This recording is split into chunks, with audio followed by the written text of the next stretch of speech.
Hello divas and dudes, welcome to Powerhouse Bakery, and I'm so excited to get to show you one of my very favorite things. We are going to do some bread today. If you've ever been to one of my classes, I have shown you how to do bread, and you know, it's really a science.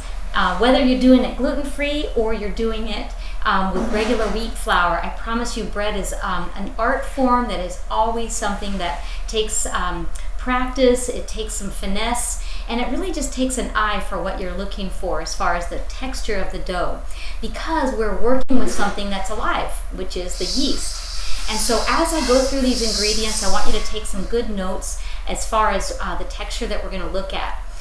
We're going to put together some very key flour blends too, because of course you know at Powerhouse Bakery we are dedicated gluten-free, but we're also dedicated to super healthy.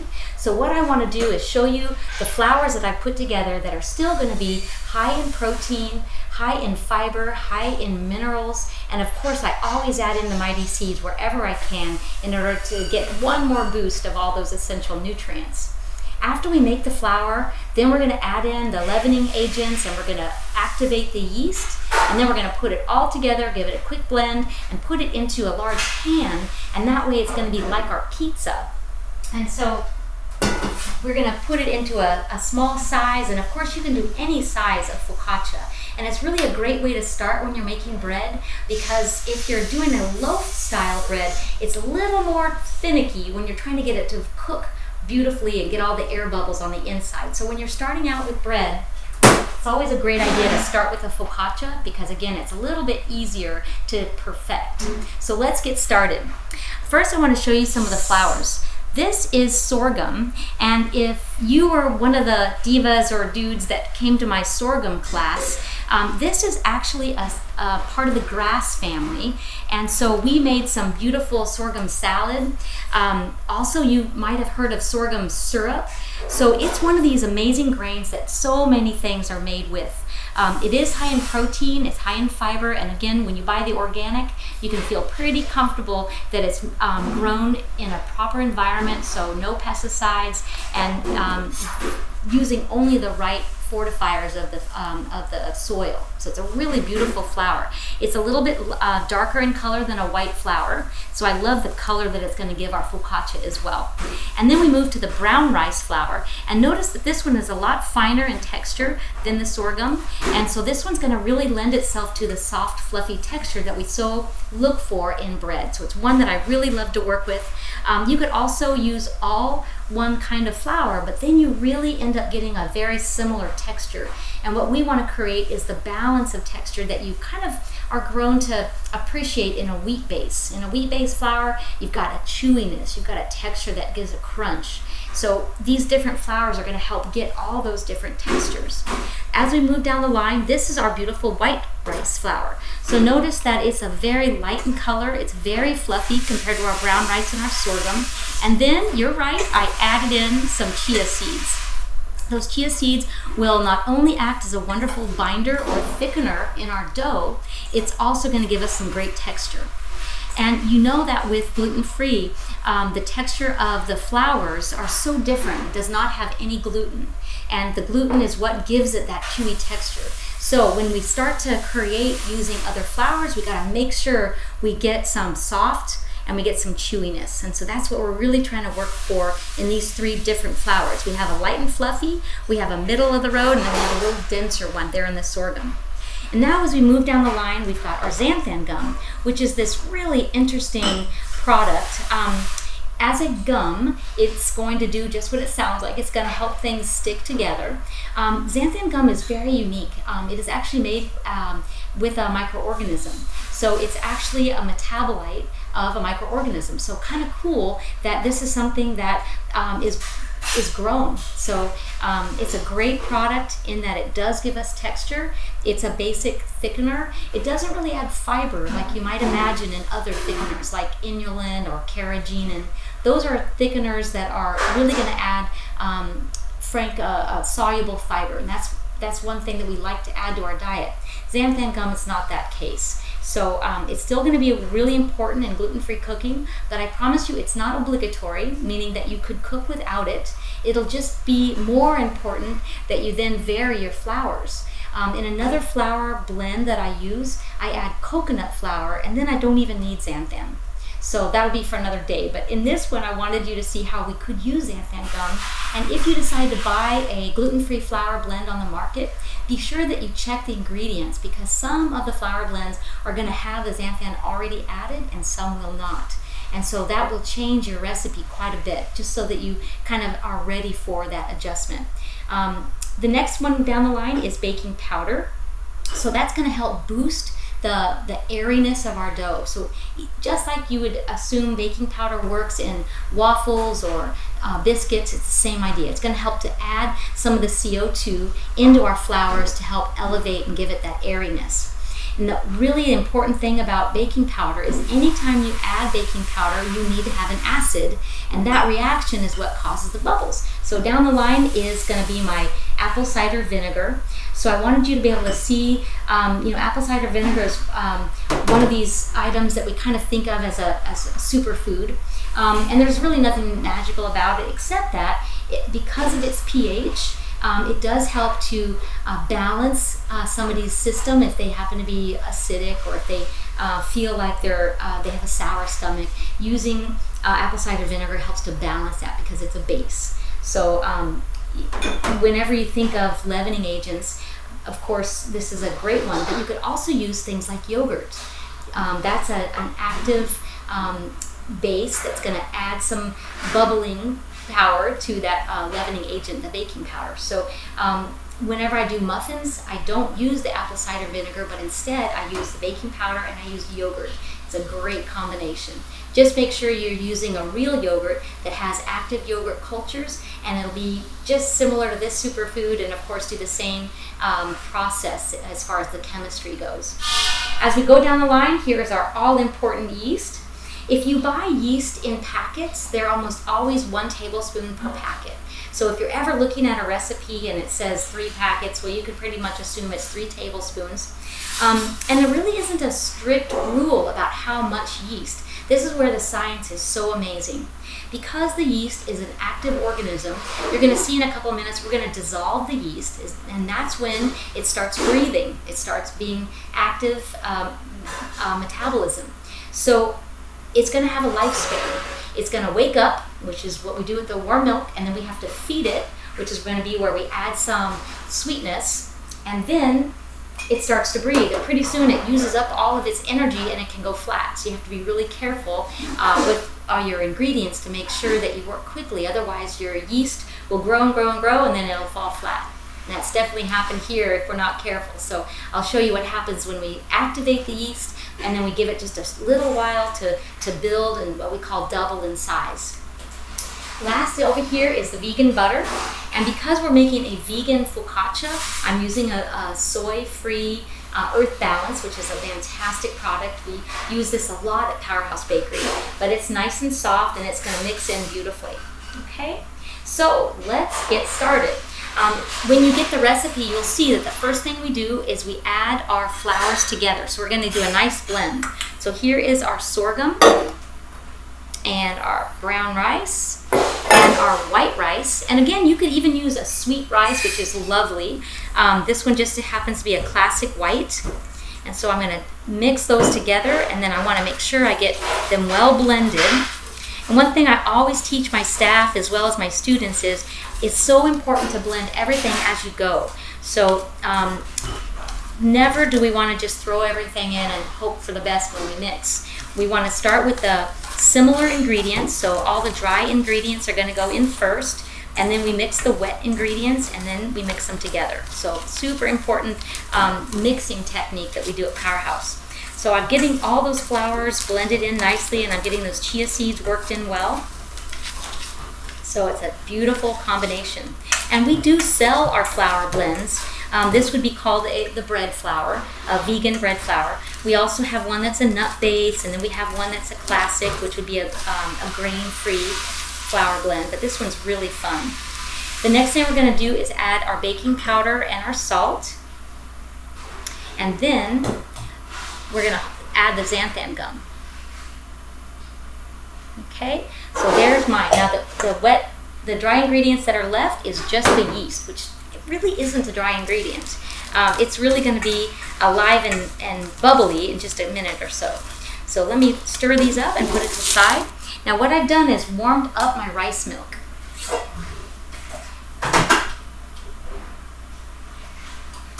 And you can use rice milk, or you can use almond milk or hemp milk, really any milk. And it should be at about 115 degrees. So what I like to say is you can get a thermometer and you can have it really official, or you can think of it as it's warm and snuggly. It's not hot, we don't want to kill the yeast, and it's not cold because it won't wake up the yeast, and of course it won't help it dissolve. So let me show you how it's going to work. I'm going to put the yeast in my bowl, and I'm going to put this beautiful milk in here. And again, if you wanted to make it nut-free, you can. This one happens to be hemp and almond milk. So I'm going to give it a really good stir. Notice that there's little pieces of that yeast all around the edges, so that's what we want to make sure we get well dissolved. And you know your yeast is good if it starts to bubble when you're stirring it, and it starts to smell very aromatic. If your milk is too hot, you'll all of a sudden know it'll have a sour flavor or aroma, and it will never bubble. And that means, darn it, you've killed your yeast. It's also possible that you can purchase yeast that's old. And so you want to really look at the dates on those little packets that you purchase. It'll tell you best by. So yeast does last really well. It just needs to it should be in an airtight container. So I'm going to stir this just a little bit more. Look how I'm adding bubbles, of course, while I'm stirring it, but I want you to see how it's looking really nice and dissolved. So while I'm going to let that bubble just a little bit more, I'm going to go through the rest of the ingredients. So the apple cider vinegar I'm going to put in at the very last, because I don't really want to change the pH of our yeast mixture. So we're going to hold that steady. And then we also have our vegan butter that I'm going to hold steady. And remember, I mentioned it's really valuable to blend things together before you add them into your mother bowl, which is the one that's the primary.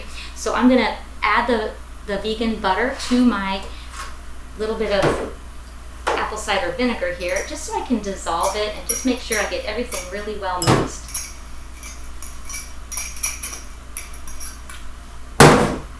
Stir it up just a little bit. That way it mutes or it softens the change of pH. You don't get a big hit of that strong base from the apple cider vinegar. So see, that'll be ready to go. And you can see the bubbles are still there. It looks like it's going to be very happy. I'm going to give it another minute or so, because what I want to do now is show you what we're going to do with our next step. Once it gets mixed together, we're going to add the flour to the yeast, and I just want you to be able to see the little bit of bubbles. What we're going to do is add some beautiful ingredients. So there's lots of choices when we look at getting a focaccia together. We want to have a pizza sauce. So I kind of went out on a limb here and I used our sofrito. So again, you can buy a jarred pizza sauce and make it really traditional, or you could kind of step out and do something different. You could even make it a breakfast focaccia. And you could add some salsa on the base, and then you could top it with some eggs and some bacon if you wanted to go that route. But this is a wonderful way to add something really homey. And then I've also added my very special blend of seeds. So if you can see here, I've added lavender buds, organic sesame, I've even added some caraway and some fennel and some dill.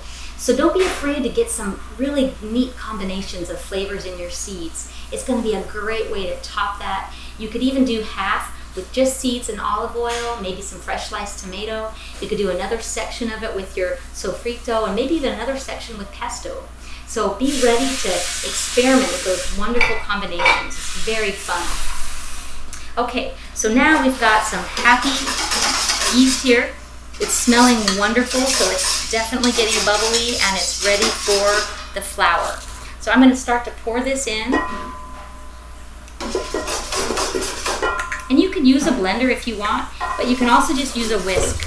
I love to be able to watch how the dough is changing. So quite often I'll just use a bowl and mix it.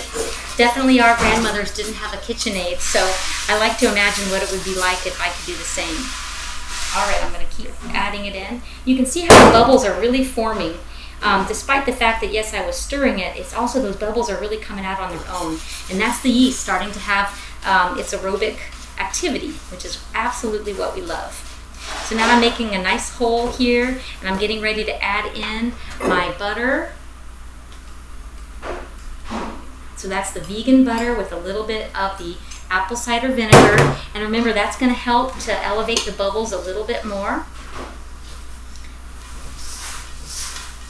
And so now we're going to take a couple of minutes and let this start to rise. I want you to be able to see how the texture really is going to change on it as we get it into a dough form. Look how it's getting nice and stiff.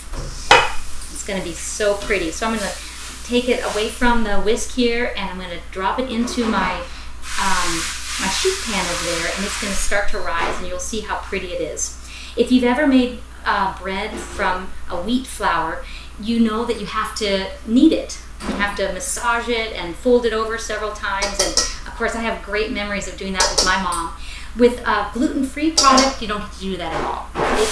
It all is dependent on the activity of the yeast as well as just the baking soda as a leavening agent. It will rise and it will have a really nice texture, but it's nothing like wheat. So this is going to be a beautiful dough, and notice it almost kind of looks like a pie crust dough. It's very soft and pliable, and it's starting to come together really nicely.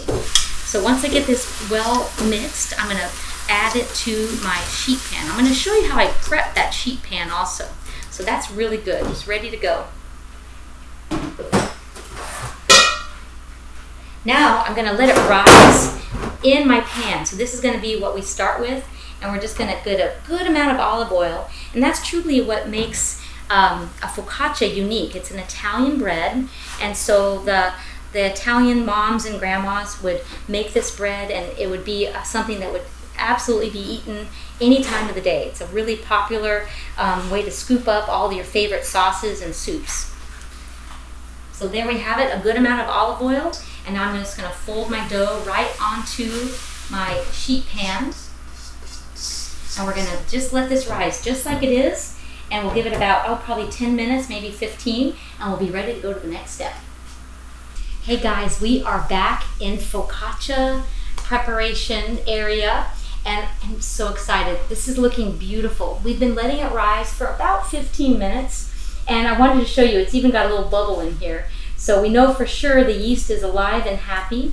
I put a little bit of olive oil on the tray at first, and now it's just kind of coming up around the edges, which is what we like. It looks like it's a lot of oil, but it really isn't. It's probably about maybe 2 tablespoons that I put on the baking pan. So isn't that beautiful? So now we're ready to build our focaccia. So notice some of the colors that I have going on. I've got some chopped bell peppers, I've got some green onions, I've got some beautiful sun-dried tomatoes, which I love, fresh basil, some fresh rosemary and oregano, and here's my beautiful seeds. So all kinds of fun things that we're going to get to add to this focaccia. And remember, you don't have to make it all the same. You could do a little section of one variety and maybe another section of another variety. So it's going to be a way to please everybody's palate. And that's what I thought I would do today, is kind of show you how we could mix and match this beautiful palette of interest and intrigue in our focaccia. So let's start with putting some of this beautiful pesto on. So pesto is basically minced parsley and basil, and then of course some olive oil and cheese. You can even make a vegan pesto, which we definitely do here at Powerhouse Bakery. So I'm going to use some of this beautiful pesto, and I'm just going to delicately spread it on 1/2 of my focaccia. And so you know that the focaccia is ready when it gets a little bit of a sheen to it, and that's where the yeast is growing beautifully, and it's really easy to work with once it gets just enough air in that dough. So I'm just going to spread out that pesto and just get it all the way to the edges here. And when it cooks, it's going to be so pretty.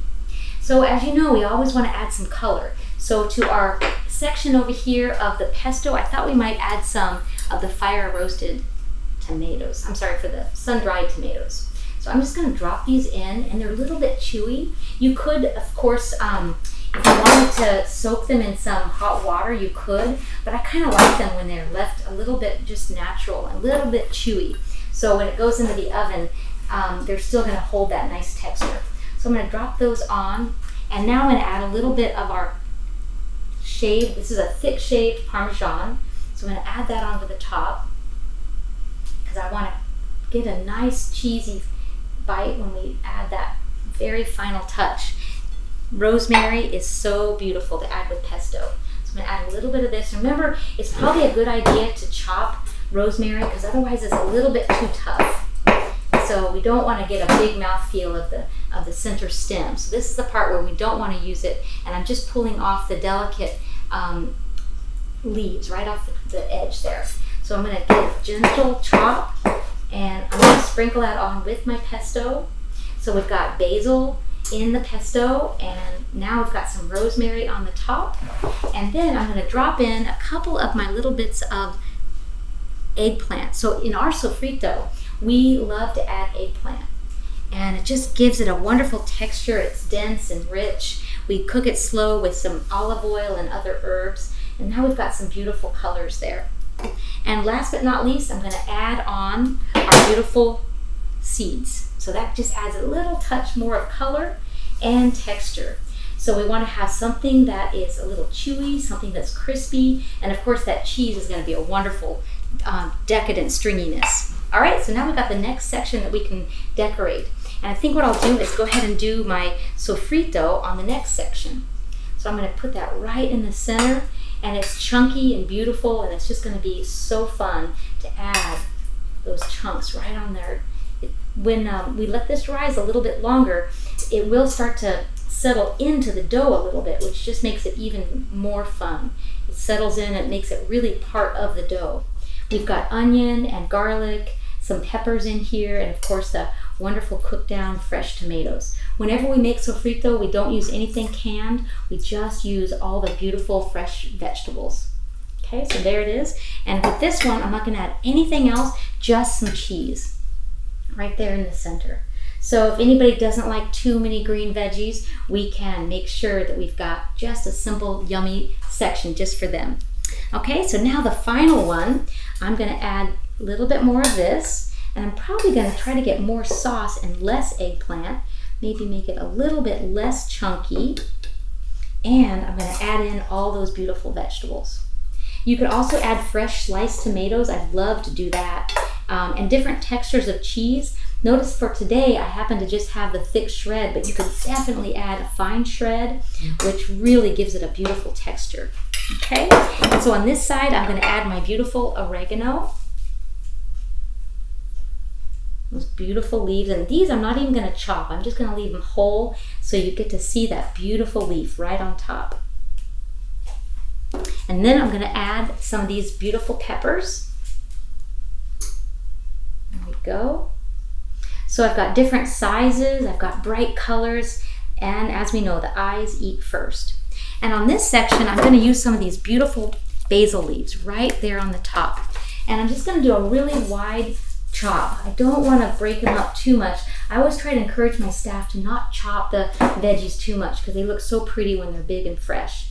And then to protect them so they don't get burned in the oven, I will put that final bit of cheese on the top, and so it kind of protects it. But you also just want to see those beautiful green, bright leaves. Okay, so now on this one, we've got the sofrito, we've got the chopped vegetables, the oregano, and then the beautiful basil on top. And then for final topping, of course, we've got to do our cheese. All right, there we go. That is going to be so beautiful. So now on my focaccia, I've got 3 different ways that I've dressed it. I have pesto, and it's got a little bit of the eggplant on there. It's got some beautiful seeds that include lavender and fennel. It's got some coriander.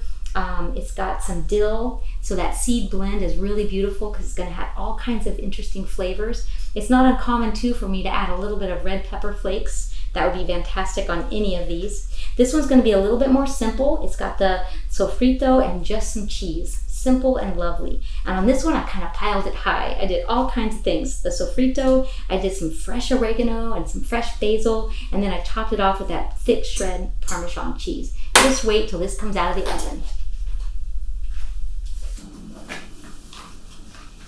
Hey guys, guess what? The focaccia is almost done. It looks beautiful. It's getting crispy and beautiful around the edges. The cheese is starting to get melty. I think it's going to turn out great. And don't forget, when you do this cuts, you can do a nice big square and individuals can add more goodies to it. Serve it with a side salad, maybe some spinach and arugula. It goes really beautifully with a kale salad as well. And it's pretty much a meal all in itself for a vegan. We've used the high quality flour blend that's high in protein and essential fats. It's going to be a great small meal. 4-inch square gives you about 142 calories, so it's great for a little snack. If you do 2 of them, that'll be a perfect meal. So I look forward to hearing some ways that you dress up your focaccia for a meal or a snack. I'll see you soon.